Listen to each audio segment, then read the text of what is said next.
noches, queridos amigos de 5 días. Hoy Bill Wall, como siempre, en WhatsApp Finanzas, con sus comentarios, poniéndonos al día del acontecer económico. Esta noche tocaremos los puntos del riesgo de los altos niveles de endeudamiento de los países y sus nefastos efectos sobre esfuerzos para revitalizar economías golpeadas por la recesión y con dificultades de retomar el crecimiento.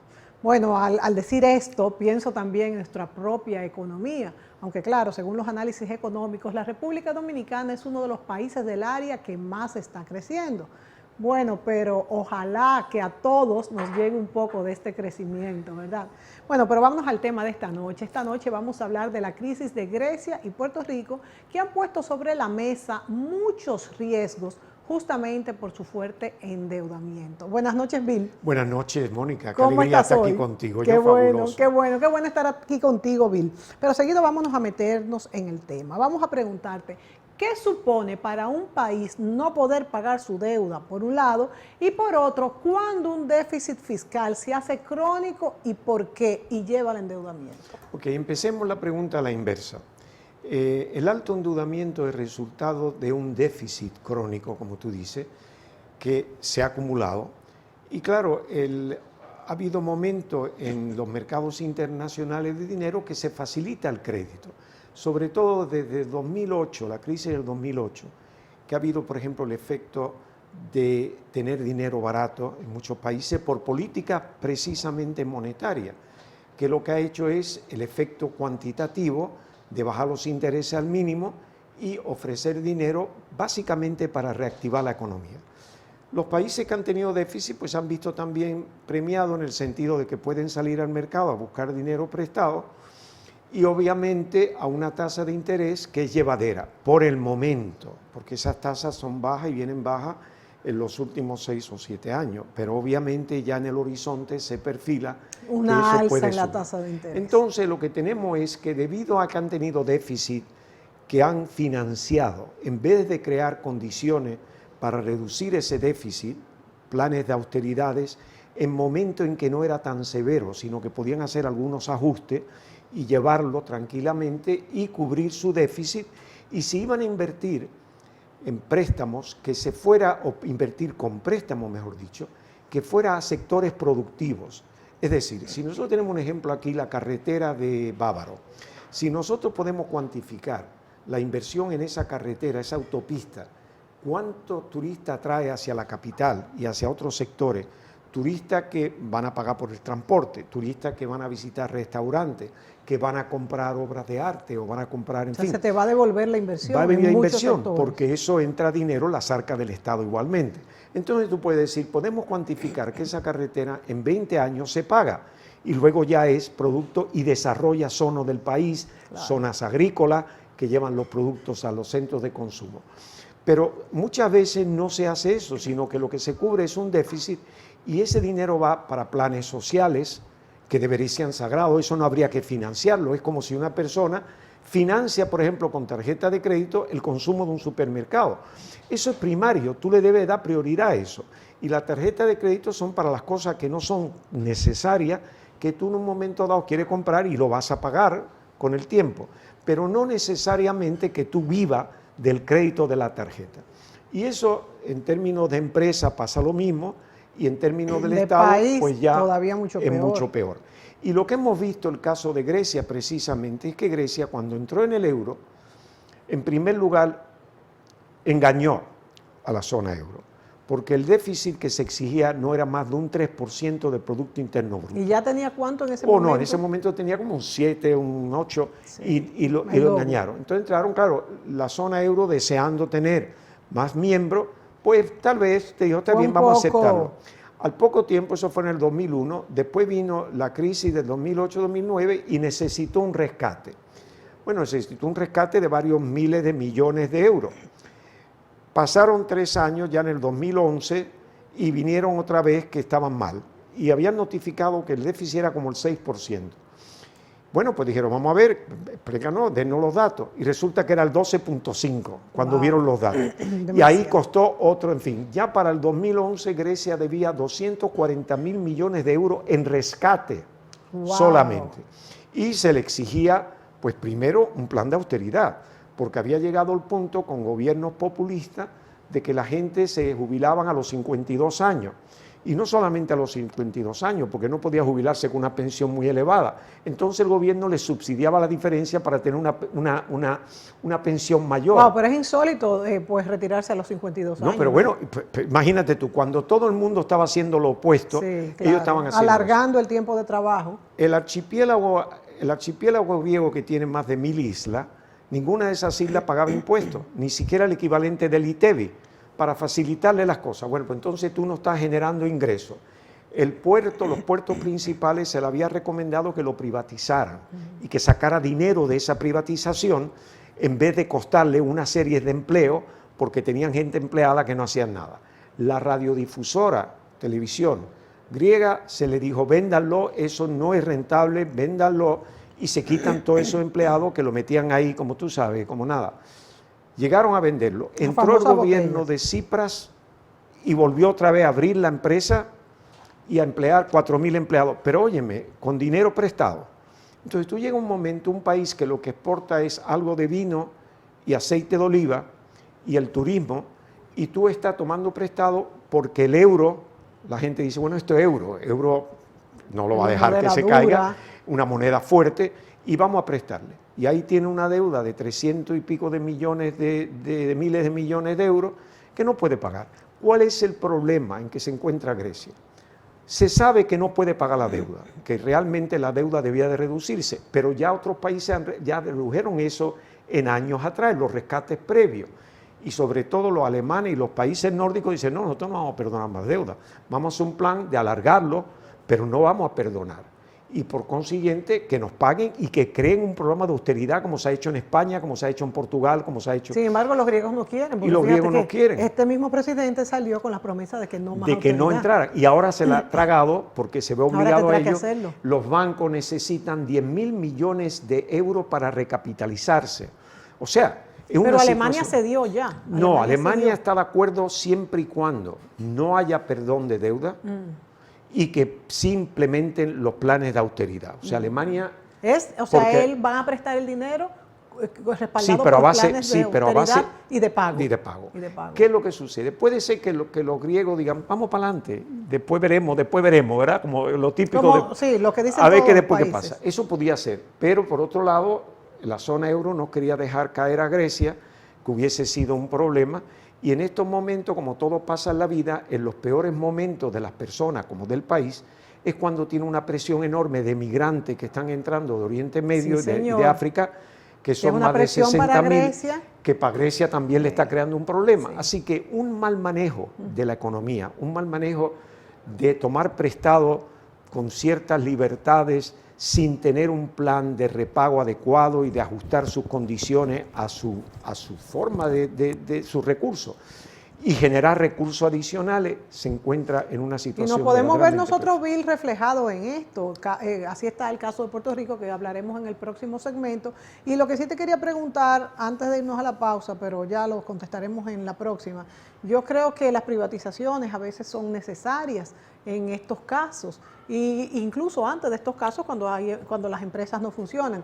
Pero he leído sobre privatizar patrimonios del Estado. Ellos no se referirán ellos a monumentos de Grecia, que ya me lo encontraría muy difícil una privatización de esto, porque esto es propiedad del país, de todos. Esto teóricamente para mí es impensable. Nos vamos a la pausa, volvemos.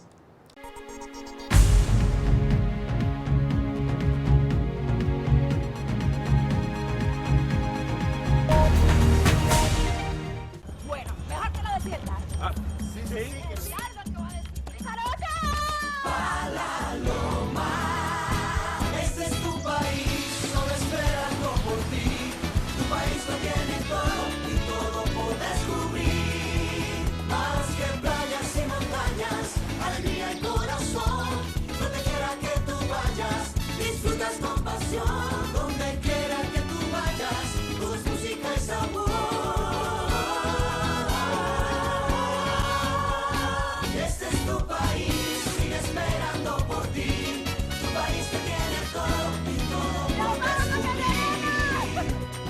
Donde quiera que vayas, hay una aventura por descubrir. Conoce tu país. Ministerio de Turismo. Turismo para todos. Si buscas experimentar lo mejor de la buena vida, o buscas pasarla genial junto a tu familia, o eres de los que prefieren la aventura de descubrir nuevos caminos, encuentra más de una opción para tu estilo de vida con la garantía, servicio y calidad que solo Grupo Viamar te puede ofrecer.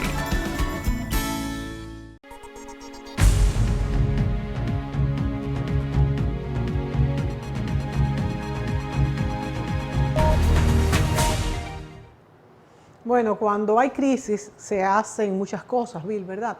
Te preguntaba en el segmento anterior si he oído que se van a privatizar patrimonios del Estado, y te pregunto, tú que eres un conocedor de estos temas, ¿se referirán a patrimonios históricos, monumentales, como se me ocurre pensar en el Partenón de Atenas, por ejemplo? Porque es impensable privatizar estas cosas. Sí, no, yo no creo que eso se privatice en el sentido de que tú los vendas. Lo que tú puedes pasar la administración a empresas especializadas privadas. Es decir, donde el Estado dice, tú administras y yo te cobro tanto. Por tus ingresos, por lo que sea, tienes que pagarme tanto y tú lo administras. Es decir, esas instituciones del Estado que pueden dedicarse a manejar el patrimonio nacional de esa índole, por lo regular son muy malos administradores. El Estado es muy mal administrador en todas partes del mundo, porque tiene un elemento social que lo obliga a subsidiar, como lo vemos en nuestro país, en los Estados Unidos, en todas partes del mundo. Entonces, te obliga a emplear a gente más de lo que tú necesitas, y claro, puede ser un barril sin fondo. Si tú privatizas, como se privatizó en República Dominicana, los aeropuertos, mira el aeropuerto de Punta Cana, totalmente privatizado. ¿Cómo se maneja ese aeropuerto, que es el mayor del país? Veamos, por ejemplo, el aeropuerto Las Américas, que lo tiene, siempre que tú escojas las empresas, porque también hay empresas y hay empresas, pero tú puedes conseguir una empresa. ¿Qué hace el Estado? El Estado sencillamente, como juez y dueño real de los bienes estatales, lo que hace es que se asegura que la empresa lo administra como es debido y cobra. Punto. O sea, la energía eléctrica, el fallo de la energía eléctrica, mi forma de verlo, fue que fue una combinación privada y del Estado. Entonces el Estado era tan accionista como lo privado. Entonces, ¿quién es el juez? Si el Estado está ahí y lo privado está ahí, ¿quién juez? ¿Quién realmente se asegura que el servicio es adecuado, que los precios son adecuados? Si tú eres dueño, es muy difícil que tú lo puedas hacer. Entonces, cuando hay que invertir 1.000 millones y tú eres accionista, digamos, vamos a poner una General Electric, por poner una empresa, y la General Electric dice, hay que poner 1.000 millones, yo tengo mis 500 aquí, y el Estado te dice, yo no tengo los míos. Entonces, ¿qué crees tú que sucede? No hay considera, si lo hace privatiza 100% y el Estado tiene los medios de decir, si tú no estás funcionando, te quito esto y se lo busco a otro, en fin. De evaluar, simplemente. Tú eres amigo entonces, de que sea de un solo dueño y que el Estado sea simplemente un fiscalizador. Un fiscalizador. Y el Estado le corresponde y tiene la responsabilidad de cerciorarse que el servicio es el adecuado. Pero se quita un peso de encima. Los puertos del Pireo, que es el puerto mayor de Grecia, se está diciendo, privatízalo, cobra lo que tú quieras, tenga empresas, que hay empresas multinacionales muy buenas en manejo de puertos, te quita ese peso de encima y tú estás cobrando por impuestos, por servicios. Lo que pasa, Bill, es que hay también cierto miedo en entregar a manos extranjeras, pues, cosas tan importantes como la electricidad, los puertos y ese tipo de cosas. Pero si tú fiscalizas y tienes, por ejemplo, mira la minería aquí. ¿Quién puede manejar la minería? Sí, aquí que es no podemos. De capital intensivo. Claro, si no mañana se descubre petróleo que fuera un petróleo rentable, aquí no hay recursos para tú invertir 10.000 millones de dólares en petróleo.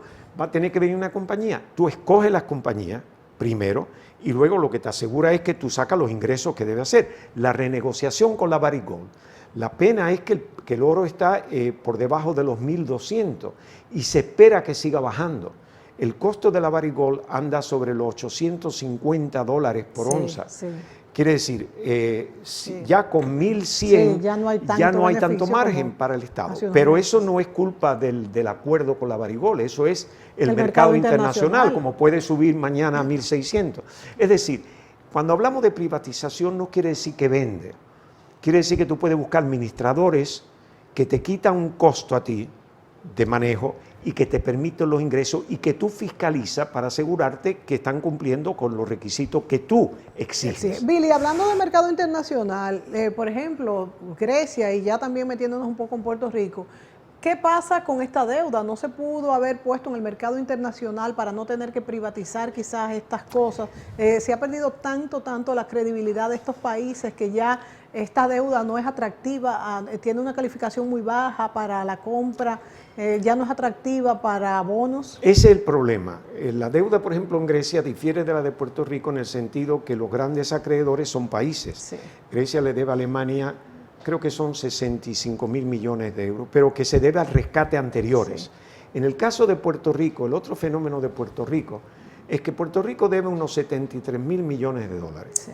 Pero los tenedores de la deuda son mayormente fondos de inversiones de Estados Unidos o propios fondos de pensiones o de inversiones cooperativas de Puerto Rico, que es muy peligroso. Que es un problema. Entonces, ¿qué sucede? Puerto Rico a través de los últimos 8 a 10 años ha tenido déficit y lo ha acumulado, pero como es dólar y supuestamente territorio americano, que lo es, entonces muchos de los acreedores dijeron, bueno, pero eso es un estado de Estados Unidos, básicamente, no es lo mismo, pero y los Estados Unidos no van a dejar, ¿verdad? Y los Estados Unidos, bajo el acuerdo de Tratado de Estado Libre Asociado, no le cubre las leyes americanas para poder declararse en quiebra. Eso te iba a preguntar, ¿cuál es la diferencia? El capítulo 9, como por ejemplo un Estado americano que obligaría al gobierno federal a tener que declárate en como Detroit fue, ¿verdad? Sí, como la ciudad de Detroit. Sí. Declárate en quiebra y reorganiza tu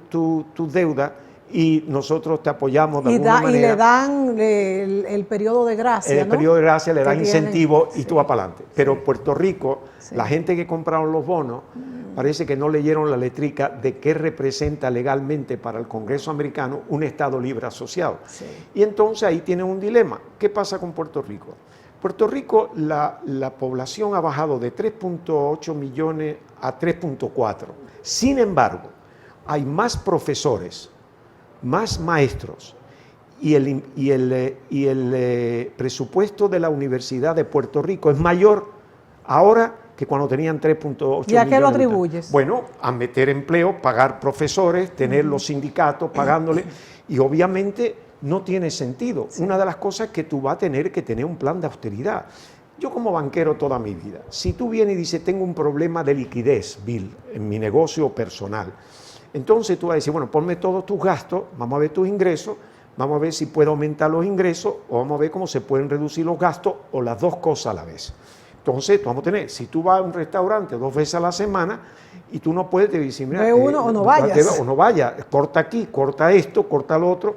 En fin, no es necesariamente tiene que ser un plan de austeridad que deje de comer, pero vamos a ver cómo solucionamos eso. Y si usted va a prestar más dinero, tiene que ser de forma de que te permita ajustarte para que me pueda pagar también. Claro, yo no voy a poner lógico, ese dinero tiene que producir. Bill, vámonos a la pausa. Y qué bueno que nos aclaraste esto de que por su condición de país libre asociado, no tiene los derechos de declararse bancarrota a Puerto Rico, y esto pues no le da las prerrogativas a Puerto Rico de que puede quedarse un año, creo que son 18 meses. No, espérate, se puede calar en quiebra. El problema es que no tiene la protección del capítulo 9 de la ley americana. Exactamente. Pero te declara en quiebra, te declara impago. Si tú dices no pago, bueno, pues ahora tenemos un dilema, porque no tiene el apoyo americano, no tiene la cobertura de la ley americana, y ahora ¿qué hacemos contigo, Puerto Rico? Porque bueno, entonces la pregunta del próximo segmento, ¿qué va a pasar con Puerto Rico? Porque se dice sí que está por aprobarse esta ayuda, pero esta semana se supone que es que se va a hacer. ¿Qué va a pasar? Volvemos.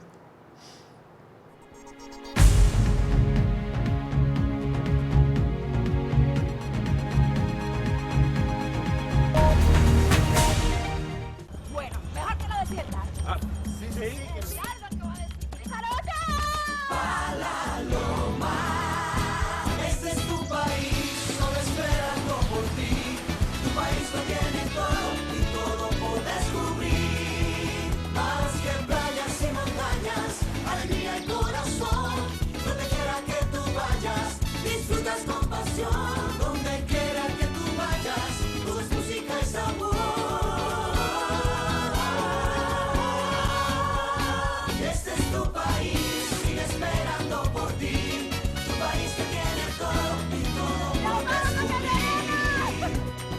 Donde quiera que vayas, hay una aventura por descubrir. Conoce tu país. Ministerio de Turismo. Turismo para todos. Si buscas experimentar lo mejor de la buena vida, o buscas pasarla genial junto a tu familia, o eres de los que prefieren la aventura de descubrir nuevos caminos, encuentra más de una opción para tu estilo de vida con la garantía, servicio y calidad que solo Grupo Viamar te puede ofrecer.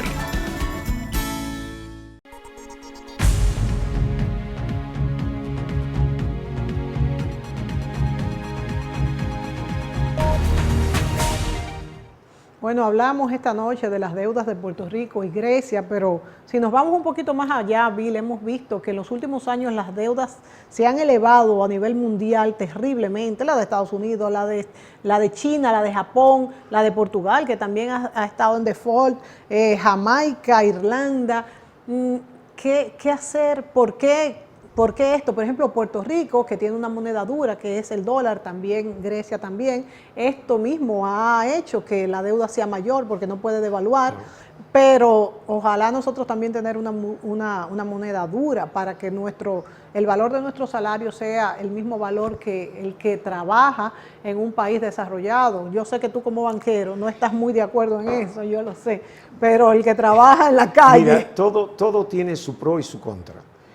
Tener una política monetaria independiente. Claro, aquí. Entiendo. Por eso Gran Bretaña no participó en el euro. Claro. Un centro financiero, ellos pueden manejar su política monetaria junto con su política fiscal. Sí. Y de hecho es la economía europea que está creciendo más y los Estados Unidos igual. Claro. Cuando tú, por ejemplo, el problema no está en la política monetaria. La política monetaria es una política que debe de estar combinada con la política fiscal. Sí. Es una coordinación. Claro. La política monetaria, el efecto tiende a ser más pasajero.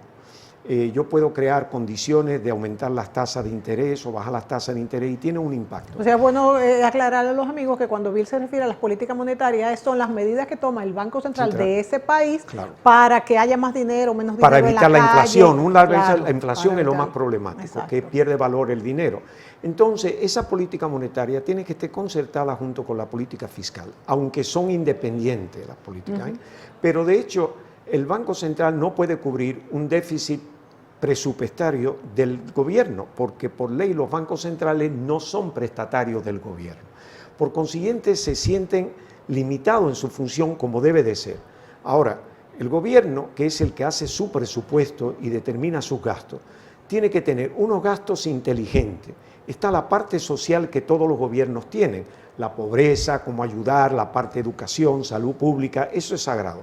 Pero después las otras inversiones de capital, como dijimos antes, tienen que ser con un aumento de productividad que les resulte en ingresos suficientes para que su presupuesto no dependa de préstamos ajenos. Por eso son tan peligrosos los gobiernos populistas que solamente hacen inversión social y no producen. El caso extremo de Venezuela. Claro, entonces ¿de dónde se va a pagar, estas políticas sociales? Mira Venezuela, por ejemplo. Venezuela, que tiene una escasez de todos los productos primarios. Es un gobierno populista, de corte populista total. ¿Qué es lo que está haciendo Venezuela? Primero, redujo sus reservas de oro. Tiene un país productor de petróleo. Cuando el petróleo ha estado sobre 100, 120 dólares el barril, Venezuela gana mucho dinero. Sin embargo, siempre ha estado en dificultades. Primero, porque la política ha sido, no solamente bajo los gobiernos de Chávez en adelante, sino antes, han sido políticas muy mal manejadas. Segundo, en estos momentos ellos han reducido, lo primero que tú reduces son tus reservas internacionales, que para Venezuela anda por 16.000 millones, República Dominicana tiene reservas de más de 4.000 millones. Ellos tienen nada más que 4 veces, si acaso más que nosotros, un país de ese tamaño con esa riqueza. Y luego a tomar prestado. Ya nadie le presta a Venezuela. ¿Qué es lo que hace Venezuela? Que le recibe anticipo, le llaman préstamo, anticipo de China, para futuras ventas de petróleo. Ahora recibió 5.000 millones, pero en el proceso tú estás dando el petróleo a China a un precio que estoy seguro que está muy por debajo del mercado. Estará. Claro, porque China se aprovecha. Claro. Quiere decir, y ya la empresa grande de PDVSA, que es Gisco, en Estados Unidos, que tiene una cadena